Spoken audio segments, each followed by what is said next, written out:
আওয়ামী লীগকে পুনর্বাসন করবার নানা ধরনের ষড়যন্ত্রের কথা আমরা বিভিন্ন সময়ে শুনে থাকি। শুধু তাই নয়, বিদেশি শক্তিগুলো অনেক সময় আওয়ামী লীগের পুনর্বাসনের পক্ষে সম্মতি উৎপাদনের চেষ্টা করে থাকে।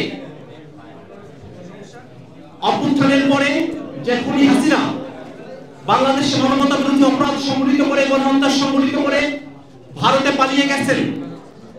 আমরা বারবার দাবি জানিয়েছি শেখ হাসিনাকে বাংলাদেশে ফিরিয়ে নিয়ে এসে বিচার প্রক্রিয়ার মাধ্যমে তার শাস্তি নিশ্চিত করতে, কিন্তু অত্যন্ত দুর্ভাগ্যের বিষয় ভারত সরকার শেখ হাসিনাকে বাংলাদেশের বিচার বিভাগের কাছে হস্তান্তর দূরের কথা, শেখ হাসিনাকে নিয়ে আওয়ামী লীগের ভেরিফাইড ফেসবুক পেজে বক্তব্য আয়োজনের সুযোগ করে দিয়েছে। আমরা আওয়ামী লীগকে পুনর্বাসনের নানাবিধ দেশি এবং বিদেশি ষড়যন্ত্রের বিরুদ্ধে জাতীয় নাগরিক পার্টি এনসিপির পক্ষ থেকে শক্ত অবস্থান ব্যক্ত করতে চাই।